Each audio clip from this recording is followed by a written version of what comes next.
Assalamualaikum warahmatullahi wabarakatuh. Pembahasan terakhir kita adalah tentang internet, yang membahas tentang browser, website, dan email ya.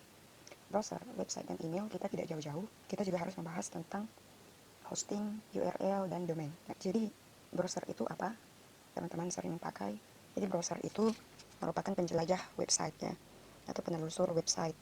Jadi dia adalah perangkat lunak yang fungsinya untuk menampilkan, mengambil, menyebarkan informasi, dan sifatnya itu terbuka untuk siapa saja ya. Jadi siapa saja bisa mengakses website menggunakan browser ya. Cara mengaksesnya kita perlu URL nya atau Uniform Resource Locator. Jadi browser itu penelusur web ya. Dia fungsinya untuk menelusur website, dan browsing itu adalah aktivitas menjelajah ya, aktivitas menelusuri. Jadi browser itu adalah perangkat lunaknya, browsing itu tata kerjanya ya. Kita sedang melakukan aktivitas menjelajah. Jadi perangkat lunak browser ada banyak, teman-teman pasti banyak yang sudah menggunakan. Ada Google Chrome oleh Google, ada Opera Mini, ada Safari, ada Chrome, ada Mozilla Firefox, ada Microsoft Edge, dan Internet Explorer yang dimiliki oleh Microsoft. Tapi yang paling berjaya di era sekarang adalah Google ya. Semua milik Google, semua browsernya, emailnya, dan Android itu milik Google ya. Jadi Google lagi berjayanya di era ini. Kita kembali ke topik. Browser itu perangkat lunak untuk menelusur web ya. Sedangkan halaman web atau website merupakan kumpulan halaman pada satu domain dan bisa diakses oleh siapa saja pengguna internet selama kita terkoneksi dengan internet. Dan untuk mengakses website itu kita harus memiliki jalurnya ya. Nah, jalur ini yang kita sebut tadi sebagai URL, Uniform Resource Locator. Saya bercontoh, kita mengakses website kampus Unika ya. Saya punya linknya, unikamamuju.ac.id. Ini adalah contoh mengakses halaman website ya. Jadi website itu apa? Ini adalah kumpulan halaman. Jadi satu domain ini yang kita katakan domain. Nanti kita bahas tentang domain. Satu domain ini itu memiliki kumpulan halaman ya. Jadi ada banyak halaman-halaman di website Unika Mamuju. Ada halaman beranda, ini tampilan beranda indeksnya ya. Ada halaman profil, di dalam profil ada lagi halaman sejarah, seterusnya. Ini halaman-halamannya ya. Nah, apa yang kita maksud dengan domain ya? Domain itu yang ini. Domain itu ini ya. Unika Mamuju ac.id. Jadi domain itu apa? Domain atau nama domain adalah alamat website ya.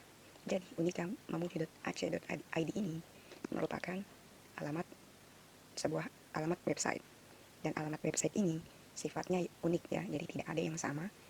Jadi nama domain itu bisa kita ibaratkan dengan nomor telepon ya. Nomor telepon itu, nomor telepon setiap orang itu berbeda-beda ya. Tidak ada yang sama. Bayangkan jika dua orang memiliki satu nomor HP yang sama ya. 082 bla bla bla, itu dimiliki oleh dua orang yang berbeda, itu pasti kacau ya. Jadi ketika kita menelpon ke nomor itu, berarti kedua orang itu bisa mengangkat teleponnya. Jadi itu hal yang tidak mungkin ya. Jadi alamat domain ini sifatnya adalah identitas per website ya. Jadi satu website itu memiliki nama domain yang tidak ada samanya dengan domain yang lain. Jadi unikamamuju.ac.id ini tidak ada samanya ya. Begitupun dengan alamat web yang lain atau nama domain yang lain. Jadi nama domain ini strukturnya adalah namanya dulu, kemudian top level domainnya, apakah .com, .org, .co.id atau .ac.id ya. Untuk mengakses domain ini, untuk mengakses sebuah website itu dibutuhkan jalur ya. Makanya itu tadi yang kita sebut dengan URL. Nah, URL itu adalah jalur untuk mengidentifikasi lokasi sebuah file ya. Jadi sebenarnya halaman website yang kalian lihat di sini itu tidak serta-merta bisa kita akses langsung di internet. Jadi dia istilahnya ada dapurnya ya. Di dapurnya kita harus memasang semua folder file-file yang sudah kita buat untuk bisa diakses oleh semua orang ya. Jadi website ini tidak serta-merta jadi di sini. Nah, itu sebabnya ada yang kita sebut dengan hosting. Nah, hosting itu apa? Hosting adalah tempat penyimpanan file website di server ya. Jadi file-file ini itu sebelum bisa diakses online seperti ini, itu harus disimpan terlebih dahulu di web server supaya bisa diakses, nantinya bisa diakses oleh semua orang menggunakan yang tadi kita bahas ya. Jadi sedangkan URL itu adalah jalur untuk mengidentifikasi lokasi file yang kita akses ya dalam internet. URL itu strukturnya ada protokolnya, nama domainnya, kemudian lokasi filenya ya. Di sini protokol itu seperti HTTP. Nah, di sini kita mengakses laman visi misi ya. Jadi di dalam pada alamat website atau domain nikamamuju.ac.id ini, dan di dalam file visi misi itu yang ditampilkan adalah ini. Jadi itu penggunaan URL ya. Dia adalah jalur untuk mengidentifikasi lokasi, karena kita tidak bisa mengaksesnya secara fisik seperti di komputer. Contohnya kita bisa langsung mendouble klik lokasi yang kita ingin jelajahi ya. Tapi kalau di itu seperti di atas ini. Jadi dia terstruktur, dia ada di folder mana, dia ada di file mana ya. Itu penggunaan. Jadi kalau kita rangkum apa itu hosting, website, URL, dan domain. Ini kalau kita ibaratkan hosting itu seperti pondasinya ya. Jadi sebelum kita bisa mengakses websitenya, kita harus menanamkan halaman-halaman yang akan kita tampilkan nantinya ya. Kita harus simpan dulu file tersebut di web server. Jadi ada caranya kalian bisa lebih bereksplorasi jika kalian berminat untuk membuat sebuah website. Jadi ada website yang gratis atau sudah ada template-nya. Banyak penyedia layanan website yang gratis yang sudah menyediakan template, tinggal kalian isi dan itu gratis ya. Atau bisa kalian buat rangkanya mulai dari awal dengan menggunakan bahasa markup, HTML, CSS, dan bahasa pemrograman JavaScript ya. Kalau ingin membangun dari awal sebuah website yang statis atau dinamis, itu kalian bisa lebih eksplorasi jika berminat. Kembali ke topik, jadi hosting tadi itu seperti pondasinya ya, tempat untuk menanam file. Kalau website itu seperti rumahnya ya, tempat orang-orang berkunjung. Ada banyak penyedia layanan hosting yang bisa kita gunakan ya. Jadi website tadi rumahnya, nah, domain tadi itu adalah alamat rumahnya. Jadi untuk mengakses, untuk bisa datang ke rumahnya, untuk bisa mengakses sebuah website, kita harus menggunakan alamat websitenya. Kita harus menggunakan nama domainnya apa ya. Jadi dia seperti alamatnya. Kemudian URL-nya itu jalurnya ya. Jadi kalau kita mau anggaplah ke Jalan Palolari, kita harus dari Universitas Surakarta, kita harus melewati jalur apa saja. Jadi URL itu jalurnya. Apakah dia belok kanan, dia jalan melewati Jalan Sultan Hasanuddin ya, seperti itu. Dirangkum hosting itu pondasinya, tempat menanam filenya, website itu tampilan awal atau rumahnya, URL itu jalurnya, jalur menuju websitenya, dan domain itu alamat untuk bisa mengakses websitenya ya. Pengertian browser dan website tadi. Selain browser, website tadi, ada juga yang kita sebut dengan search engine. Search engine ini adalah program yang dipasang pada sebuah browser yang dirancang untuk membantu menemukan informasi yang diinginkan penggunanya berdasarkan kata kunci yang kita tulis ya. Jadi ini contohnya saya menuliskan kata kuncinya Garuda Ristek Dikti, dan yang ditampilkan adalah semua informasi tentang Garuda Ristek Dikti. Nah, dia punya algoritma khusus yang diprogram supaya pengguna itu mudah dalam proses pencariannya. Di pencariannya nanti dikategorikan lagi berdasarkan apa yang dicari oleh penggunanya, kemudian seberapa banyak website itu telah dikunjungi. Jadi semakin banyak orang yang mengunjungi website itu, maka semakin mudah website itu ditemukan ya. Dia biasanya berada di halaman depannya. Jadi search engine itu untuk Google sendiri, search engine itu ada banyak ya, ada milik Google, ada Bing, ada Yahoo, Yandex, ada Naver untuk Korea, Baidu khusus untuk pengguna di wilayah Cina, Naver untuk Korea ya. Untuk Google sendiri, data per setiap hari orang-orang menggunakan search engine untuk melakukan pencarian itu lebih dari 4 miliar ya. Setiap hari orang-orang menjelajah menggunakan search engine itu lebih dari 4 miliar. Dan rata-ratanya per detik adalah 40.000 ya. Lebih dari 40.000 orang menggunakan search engine ya, melakukan penelusuran atau pencarian. Pembahasan kita yang kedua adalah tentang email dan penyimpanan data secara online. Jadi email itu apa? Email atau electronic mail adalah surat elektronik sebagai alat pengirim pesan ya, melalui media perantara teknologi seperti komputer, laptop, dan smartphone. Jadi ada beberapa layanan yang menyediakan pembuatan email. Di antaranya ada Yahoo ya, ada Yahoo Mail, ada Microsoft Outlook ya. Yandex, ada banyak ya. Nah, yang paling raksasa itu ya Google ya, Gmail. Layanan pembuatan email ini juga tempat penyimpanan data secara online ya. Jadi kalau untuk Google Drive sendiri itu dia secara gratis memberikan penggunanya yang terdaftar yang memiliki akun Gmail itu gratis itu 15 GB. Kalau untuk Microsoft Outlook itu dia hanya 5 GB ya. Jadi fungsinya itu apa ya? Untuk menyimpan file-file, entah itu dalam bentuk dokumen, foto, video, atau foto-foto yang mungkin Anda ingin backup, Anda ingin simpan jika sewaktu-waktu file folder kalian itu tidak ingin kalian simpan di komputer atau laptop Anda. Anda bisa simpan dalam bentuk penyimpanan online ya. Jadi sewaktu-waktu Anda bisa mengunduhnya kembali atau ingin membackup ya. Jadi untuk Google itu terbatas 5 GB. Kalau dia sudah full terpakai 5 GB, maksudnya berkas-berkas video foto satu akun Gmail itu tidak bisa lagi dipakai karena penyimpanannya telah full. Tapi untuk penyedia layanan Yahoo itu memberikan penyimpanan gratis untuk penggunanya itu 1 terabyte ya, atau kurang lebih setara dengan 1000 GB. Jadi itu banyak sekali ya. Layanan email ini, penyimpanan online ini juga itu bisa digunakan untuk pengelolaan data bersama ya. Pengelolaan data bersama secara virtual.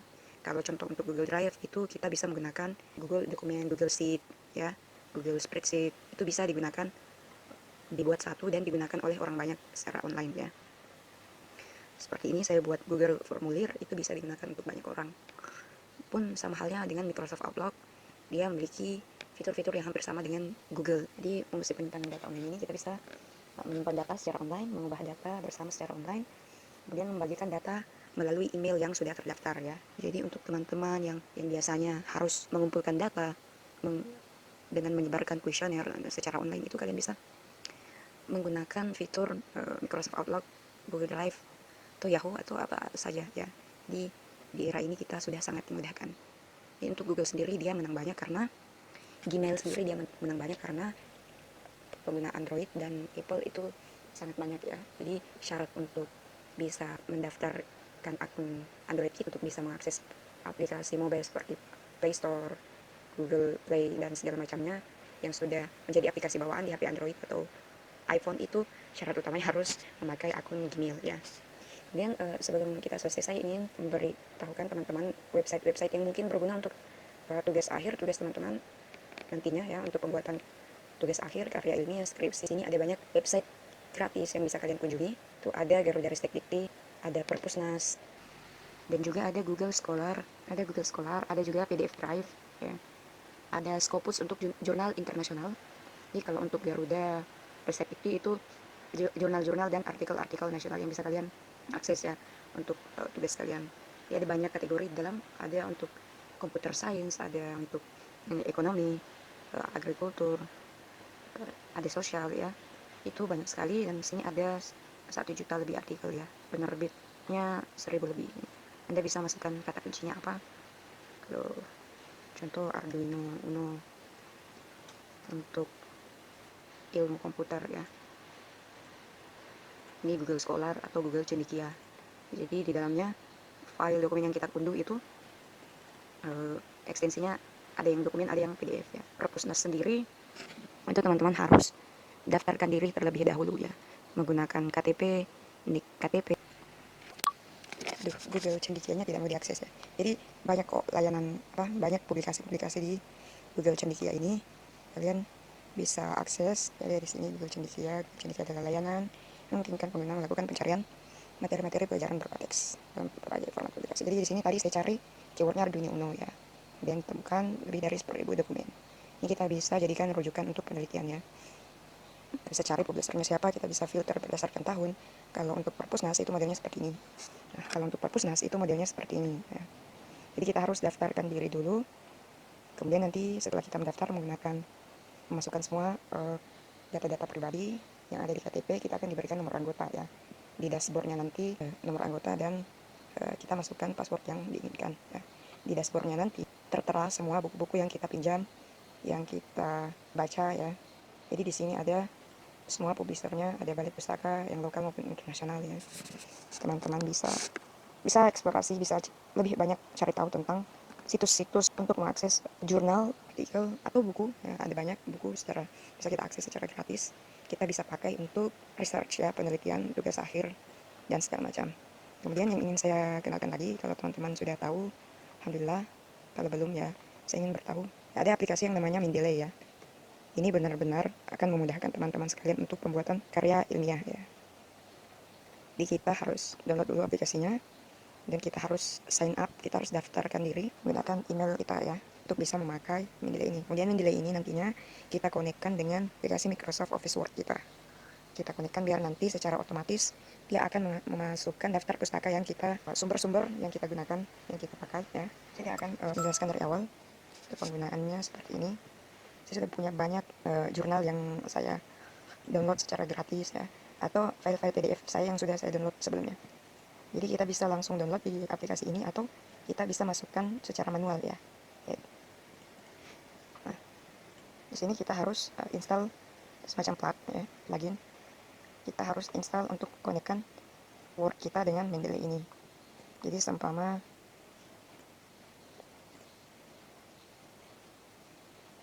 saya sudah connect, seumpama ya, ini hanya contoh penggunaan Mendeley. Seumpama kita punya kutipan di sini ya. Kita punya kutipan di karya ilmiah kita. Jadi kutipannya itu ini contoh ya. Misalnya sebuah kutipan itu kita harus menyertakan sumbernya siapa ya. Itu tergantung aturan penulisan masing-masing perpus seperti apa. Pertama di sini kita punya kutipan, this book is about the apa, dan kita insert ini kutipannya siapa, sumbernya dari mana ya. Kita insert citasinya ya. Apakah langsung ke go to Mendeley, kita pilih journaling mana, seumpama itu menurut Rusli Saputra ya. Itu menurut Rusli Saputra, kita cite, nah, dia otomatis akan masuk seperti ini. Jadi bagusnya jika kita insert melalui tab reference ini, itu nanti saya perlihatkan. Kemudian seumpama kita punya kutipan yang lain ya,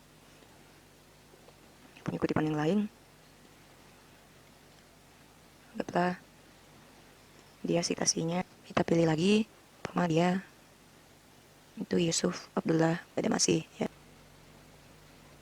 Enaknya ketika kita sudah masukkan semuanya, itu kita taruh daftar pustaka di bawah.